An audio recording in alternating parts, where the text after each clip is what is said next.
All right, welcome back to the channel. So, despite rumors to the contrary, Tyson Fury still faces an 8-year suspension by the British Boxing Board of Control over anti-doping violations from the year 2015 because of the recanted testimony of a Mr. Martin Carefoot. This, despite media out of the UK saying that Martin Carefoot withdrew his statements and Tyson Fury's in the clear. Tyson Fury may wind up getting into the clear, but he's not in the clear right now. Let's talk about that in this video.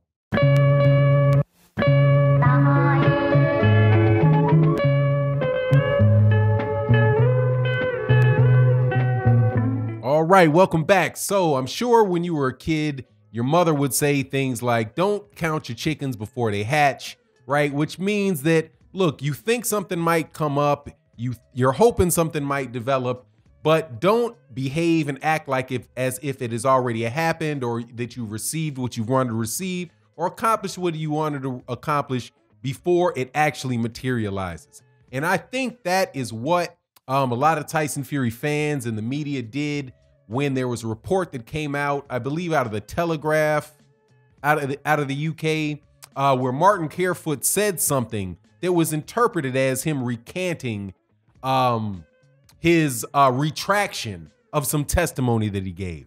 And we're going to talk about that in this video. Before I do, though, look, if you are not subscribed, make sure that you hit the subscribe button and the bell icon so you can be notified when we release more videos. We're not always going to agree, but we're going to have a really good boxing conversation over here. And to everybody that is a consistent watcher of the videos and the live streams, make sure you hit that bell icon so that you can get you select all so that you can get all the videos. And then also thank you to everybody that supports on the Patreon and in the channel and the other ways as a member, and people coming by the live streams that we do Monday through Friday and OG Boxing Talk on Sunday.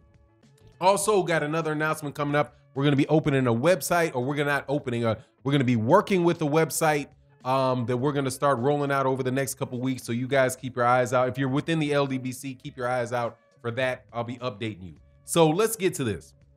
Tyson Fury, it's just no secret to anybody that's listened to this channel that I'm sick of Tyson Fury, and that I think Tyson Fury is one of the more shady guys.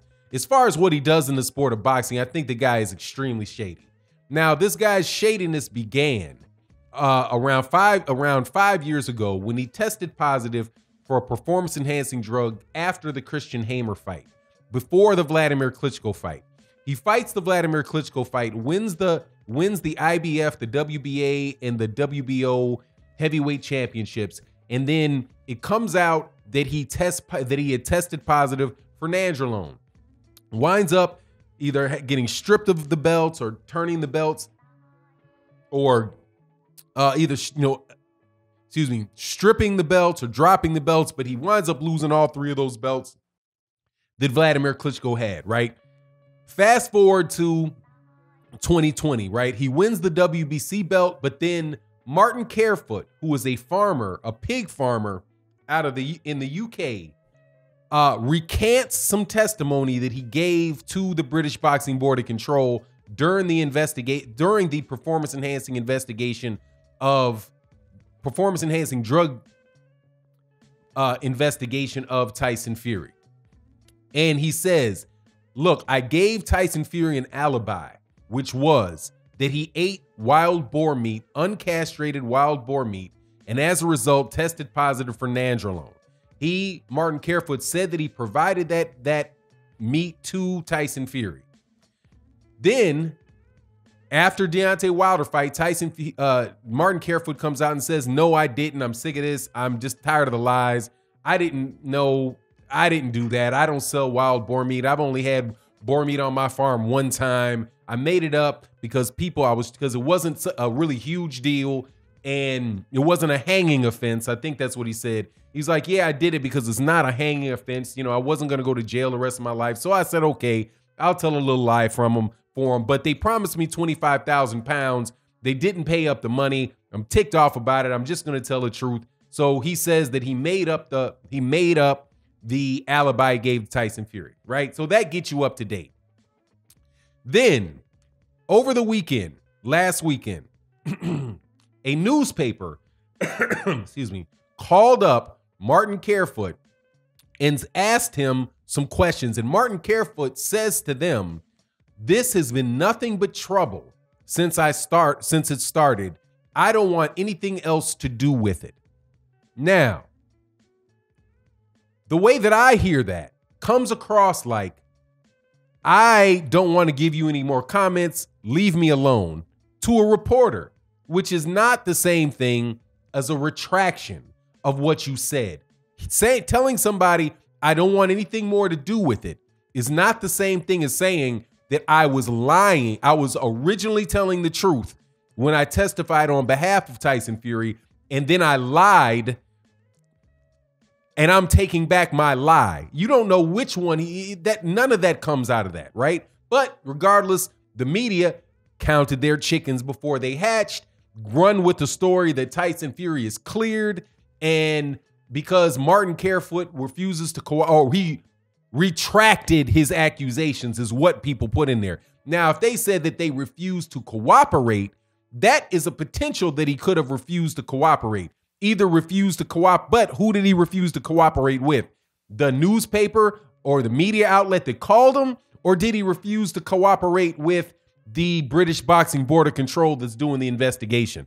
None of that is clear from the articles that came out. But now another article, albeit another source, right? Because the British Boxing Board of Control said that they are not going to officially comment on any of this unless there is an adjudication and Tyson Fury is found guilty. If Tyson Fury is found guilty, then the Bbboc will make a statement. Otherwise, they're not going to say anything. So we don't know what is coming out of the Bbboc. But a rumor from the Daily Mail apparently has connections, or they're claiming they have connections with the British Boxing Board of Control. And the British Boxing Board of Control said that negotiation is still ongoing. And it does not matter whether or not Martin Carefoot is going to cooperate or not, right? Whether or not he's going to cooperate or not, they're going to continue on with their negotiation. And so the negotiation is the investigation is ongoing. Now, do I know if something is going to come out of this or not? Absolutely not. I have no idea whether or not anything's going to come out of this. But this particular thing that the Daily Mail is saying actually makes sense, because Martin Carefoot, if he makes a public statement, because we all know what Martin Carefoot said, it's out in the media. He said that he was lying when he testified on behalf of Tyson Fury, that he has never had wild boar. He's never had wild boar meat on his farm before. He's never sold wild boar meat, and he's only had a wild boar on his site one time. And also, I think that there's something about wild boars being endangered species, if not completely extinct in the UK. So the whole story, or borderline extinct in the UK. So the whole story didn't make sense. But that all of the stuff that I heard, all of the stuff that you heard, if you went through and read the articles, all of that stuff is there for the British Boxing Board of Control.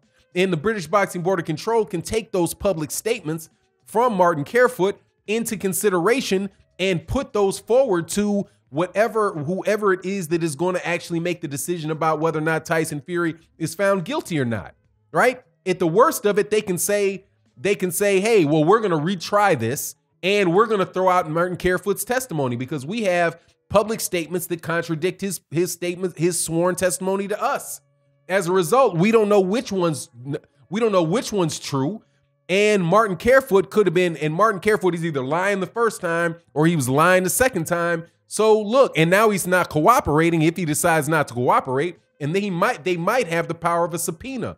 Who knows, right? If they have the power of a subpoena, then he's going to have to show up. But if they don't, and they just look at what his public statements were, they could turn around and say, look, we're just going to throw out we're going to throw out his original statement. We're going to throw out his recant, and we're just going to go about it like Martin Carefoot never said anything, because clearly this guy is not trustworthy. And they can do that in and of themselves. So if they get rid of the testimony, then they review everything associated with Tyson Fury and see, hey man, did the punishment fit the crime? No, it did not. We can expand it. So the idea that Tyson Fury, because of whether or not Martin Carefoot actually cooperates or not, has nothing, well, I won't say it has nothing to do with it, but it's not the deciding factor as to whether or not the British Boxing Board of Control is going to investigate him. And might I add, I am pretty certain that nobody believed Martin Carefoot's testimony to begin with. The British Boxing Board of Control probably didn't believe it to begin with, but they figured that it was strong enough that testimony provided just enough doubt that it made their case weaker against Tyson Fury. So now they could believe that, hey, now that we can throw all of that out, we got everything we need to fry this dude. And Tyson Fury almost drove them bankrupt, right? And it was a huge embarrassment to them the way the Tyson Fury situation went down. They might have a little bit of grudge and decide to still go with it. But anyway, like I said at the beginning, for people that want this to go away, man, don't count your chickens before it hatch, because more than likely it's not going away. I cannot see an investigation getting shut down because a newspaper guy, somebody from a newspaper, can't get a comment out of one of the people associated with a case. That doesn't make sense to me. But anyway, that's how I take it. You let me know how you take it. Also, make sure you subscribe, hit the bell icon, share, like, all that good old stuff. Check you out on the Patreon, and much love and support to all of y'all. Thank you for all your support. Let me know what you think in the comment section. And with that, I'm out. Peace.